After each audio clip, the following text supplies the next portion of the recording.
So,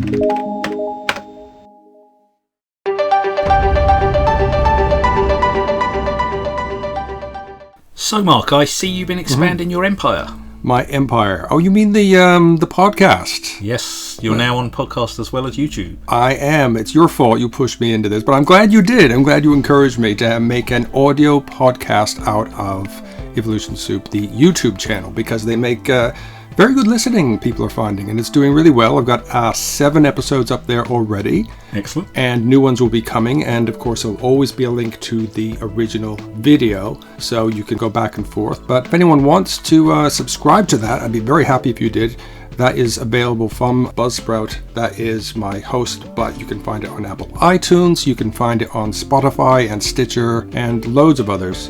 I download it myself just to check on the quality from Podcast Republic. Any one of these podcatchers will do nicely, and I would love your support. And for anyone who doesn't know, we do Evolution Soup because a lot of the stuff we cover on here is creationists and anti-science. We might be getting into a bit of that today. Yeah, but evolution is the basis of their problem with science, really, a lot of people, isn't it? So this one is purely about evolution, isn't it? Absolutely.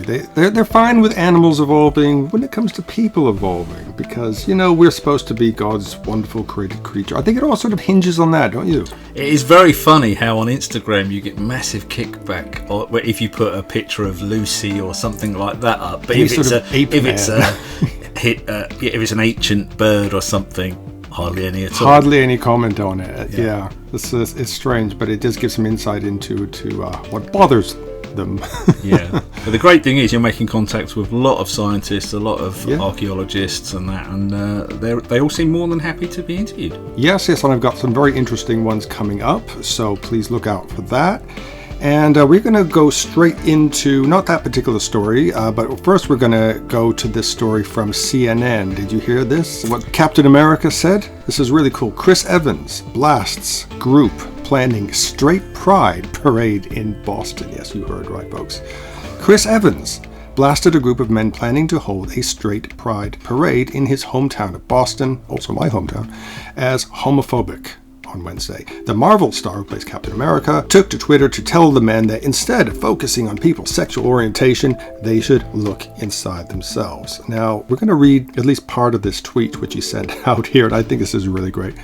He says, "Wow, cool initiative, fellas. Just a thought. Instead of a straight pride parade, how about this? The desperately trying to bury our own gay thoughts by being homophobic because no one taught us how to access our emotions as children parade. What do you think? Too on the nose?" He tweeted that out to 12.2 million followers.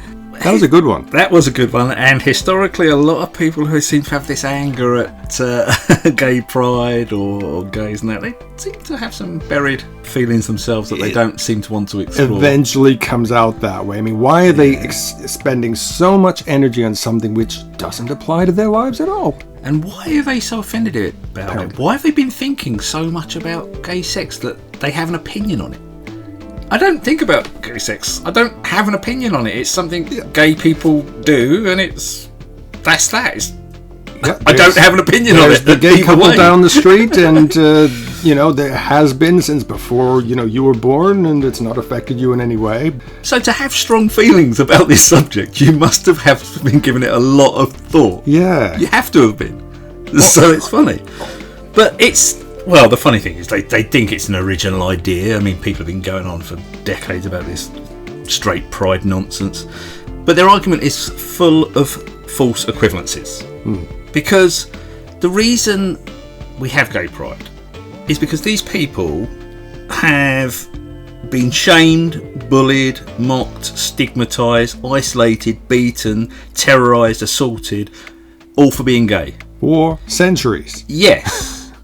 So, them getting to a stage in society where that's not happening to them is not taking anything away from straight people. Yeah. They're having no impact on your life whatsoever. And once a year they have a 2-hour parade, and these guys lose their shit like it's an invasion or something. The only way it can have an impact in your life is if you are deliberately searching out and getting offended by it because you are obsessed by looking up at stuff about gay pride. Yeah. How can I exercise these feelings I had when I was alone that night? Yes. Yeah.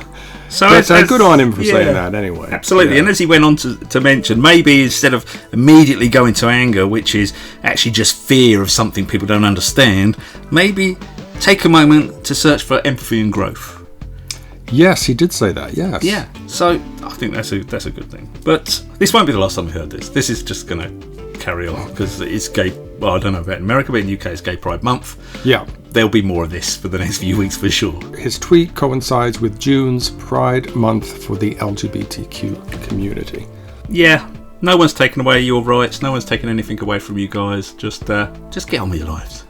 It says here the Straight Parade is an attempt by Mark Sahadi, I don't know if I pronounced that right, Vice President of Super Happy Fun America, sounds Christian, for people who celebrate on behalf of the straight community. Not that there's anything wrong with celebrating being straight, you know what I mean? But they do sort of, they feel it like they have to do it as a kind of a backlash. Yeah, it's just, oh dear.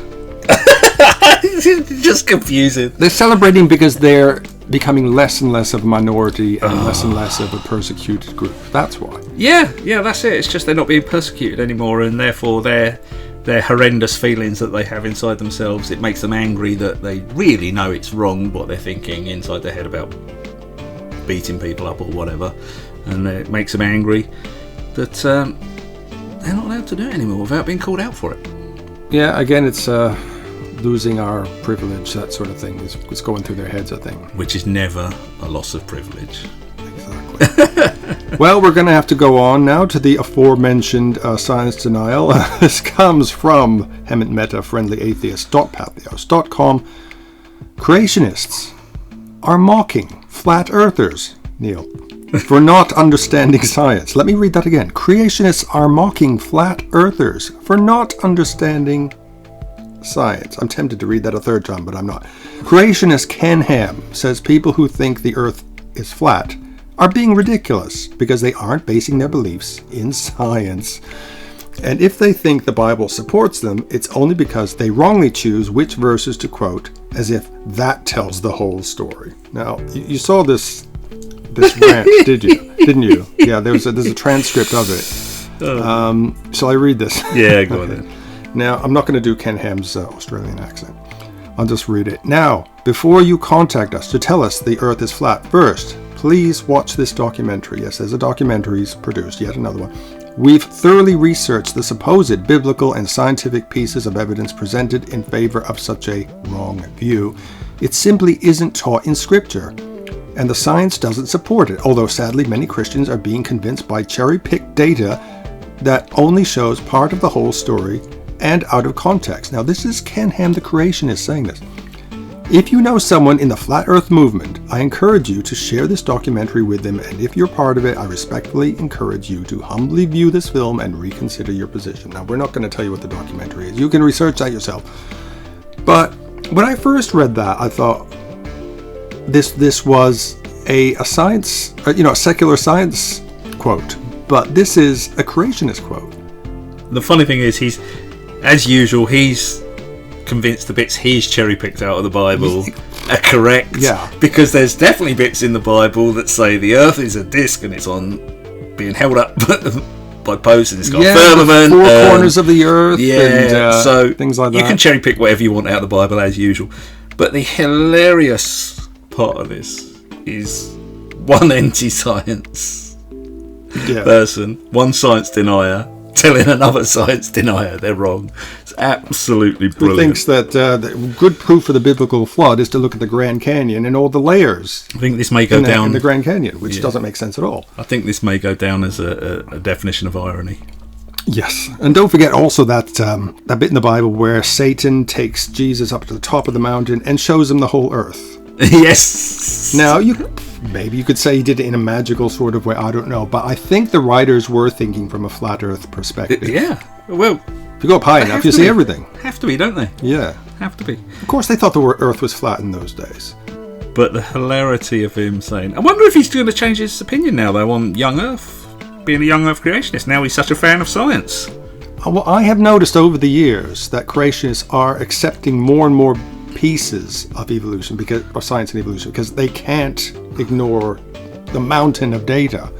but they're still holding on to their own. And that's why we have young Earth creationists and old Earth creationists now. Yeah, it keeps splintering. Yeah. Ham also says people now ask him if he believes a flat Earth all the time. He doesn't seem to realize it because when you promote fiction as science, you're bound to draw in an audience that's susceptible to bad arguments and distorted facts. It's not just surprising that the Venn diagram between creationists and flat earthers includes a lot of overlap. When you fall for one hoax, the others quickly get within reach. And I think that's very true. Yeah, we've talked about this before. When you go after one conspiracy theory, for example, you give that up and then you look for another conspiracy theory and another conspiracy theory, rather than actually thinking, looking rationally, asking more questions, and ending up at a more rational point of view. If you espouse batshit crazy ideas, don't be surprised if people ask you batshit crazy questions, like is the Earth flat? Yeah, it's like when people leave a religion. It could be anything about Christianity, Jehovah's Witnesses, Hare Krishnas, whatever it is. They don't necessarily go cold turkey and go atheist. They might go into a sort of a woo-woo zone. Often do. And it often takes quite a while to move through that zone. Now, obviously, I believe everyone has the right to believe whatever they want. I would like to make them think and ask questions. And that, my problem with those ones these days is a lot of the woo-woo groups have now been overtaken by bloody anti-vaxxers and science deniers who are dangerous. And I'm having a lot of kickback online about this because people are proselytizing online now in groups that are meant to be helping people who are trying to recover from cults and Christianity, as an example. But what is happening is they are putting links to pages that are spreading science denial and anti-vaccine nonsense. So when I fell out of religion, I did go through a ghost phase, a UFO phase. So did I, and The Secret, and all sorts of things, and a little bit of Buddhism and all that. Yeah. But none of it was dangerous. None of it was leading me down a path where I became an actual science denier. It was pointless. It was pointless, but I kept asking questions and kept looking. But these days, these people seem to have sucked into it, and that Venn diagram that includes flat earthers, and but the brain is still in that sort of like state of flux. Like I need to believe in something beyond, that there's something greater than me, than greater than the universe and all that. But as we both found, when we looked into these things, they were no more satisfying than the religion we left. None whatsoever. And so that Venn diagram definitely has a major crossover between people who believe woo-woo nonsense, flat earth, young creationists, because the brain's been so muddled by religion. It doesn't want to let go. It doesn't want to let go, and it hasn't learned how to think and question continuously yet. But it's doable. It's absolutely doable, and anyone can get through that phase. If you want to stop at the phase where you believe in woo, that's up to you. And this is definitely something I'm hoping to do an interview on. I've been talking to cult specialist Janja Lalich about this very thing, about leaving one cult and going into, not quite into another, but going into something which is not quite rational either. Yeah. Perhaps on the way to rationality. I mean, this like cult hopping. Yeah, it is, and hopefully people keep moving along. That's what I think. But if they do get stuck in a certain place, that's their right, but it's not their right to share dangerous and harmful material without being called out on it. And you have been. I won't stop doing it. I'm so proud of you. And I won't stop doing it. Okay, and sticking with Pathos.com, we get a lot of great stuff from there. Christian TV host Rick Wiles, sorry folks to do this to you, he says, "We will impose Christian rule in this country." Now, this means United States. I think really underlying he means the whole world, but initially United States. Right Wing Watch reports that Wiles, host of True News, a television news program produced for conservative Christians, praised Alabama's radical new anti-abortion law and warned that those who support reproductive rights will spend eternity being aborted continuously forever by demons in hell on the Wednesday night edition of his program. Wiles returned to the theme on Thursday night's program. Wiles continued to discuss the recent abortion law, citing an op-ed from the Israeli paper Haaretz and written by Deborah Nussbaum-Cohen. In her post, Cohen wrote this: "Alabama's new abortion law is a threat to my religious freedom as a Jew, because according to classical Jewish text, and most rabbinic interpreters, a developing embryo or fetus is not an unborn child or person, but has the legal status of an appendage to the pregnant woman. It is part of her body, not a separate person, until the moment that a majority of a viable baby capable of independent life has been born. After reading from Cohen's post, Wiles launched into a wild anti-Semitic rant where he argued that Christians are going to take back America from the Jews and impose Christian rule. Israeli newspaper, Alabama's anti-abortion law. This is what Christian rule looks like in America. Yeah, that's exactly what it looks like. We Christians are standing up and pushing out Zionism. That's what we're doing. Zionism brought the slaughter of 65 million babies to America, and we're going to end it, and we are going to impose Christian rule in this country. Why are you imposing Judaism on me? Because that's exactly what's been done in America since 1973 with Roe v. Wade. Judaism was imposed on me, imposed on my Christian nation. And we became a Jewish nation that kills babies. That's against my Christian beliefs. Judaism became the law of the land in America. That's precisely what the courts have ruled. They have based their rulings on the Zohar, on the Talmud. And now we have Zionistic Talmudic law ruling this country and resulting in the death of millions of babies. And Ms. Cohen, we Christians are standing up and we're telling you we're done with Zionism. We're done with your values. We are going to impose Christian values in America again, whether you like it or not. You represent less than 2% of the population of this country. How does 2% rule the rest of the nation? I know how. Fear. You control the banks, you control the technology, you control the media. You control the pews. And then you buy out the churches. Move that money around and those crooked preachers take your money. That's exactly how you do it. What did you think of that? Wow, that was some rant, and he went off on one. Is he serious? Is he serious? Well, it was very confusing. I mean, that was one. He seems to have fallen for this whole anti-Semitic conspiracy theory that the Jews are running the world sort of thing. Now, I don't know a ton about Roe versus Wade, but I thought it was more about women's rights. I don't remember reading anything saying it was the Jews imposing that or fighting. I think he case. just, because they are very anti-abortion, or should I say anti-women's rights, anti-women's autonomy. Therefore, because of this quote that he's taking such objection to, he's equating that with Jewishness, and it's just coming across as an anti-Semitic rant in general. Yeah, I think he just lost his rag because a Jewish woman wrote an article he didn't like.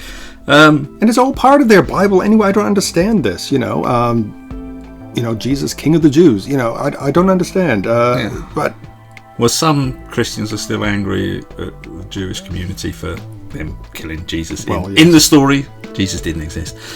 There's no evidence he did anyway. But yeah, he's going to be in for a shock because he's like, we will impose Christian rule on this country, and without a doubt, they're trying to do it right now. Right across America, Republicans are doing it. But there's a big backlash coming from progressives. It isn't going to stick. It's absolutely not going to stick. So it may take some time to unpick their laws, but their extreme version of what the Bible should say will not last. And there isn't anything in the Bible specifically about embryos or fetuses or... I don't remember reading anything about embryos. But there is a lot about women being property and, just housing the seed of man and all that sort of thing. So that must play into it. And they obviously really love that part of it. Well, I just think this guy's lost the plot. He lost the plot a long time ago. You remember the the audio quote we did the other week? Yeah, a lot of these are a surprise to me because I was never into the Christian TV or that over here when I was younger, so didn't really have any of that sort of stuff. So it was only occasionally when like Billy Graham or something come over to the country that you really got to see these guys. But yeah, he did. I grew up with a lot of it, unfortunately. 700 years of the 700 Club. Yeah.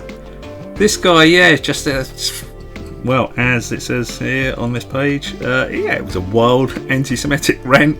I think he's going to be seen as a part of history that was just a blip as we go forward. I hope so, but the unfortunate thing is there's people that are going to be riveted to this, and they're going to just hang on everything he says, and they might cause some real harm in the world. Yeah, well, they do, don't they? They sit outside abortion clinics, they bomb abortion clinics.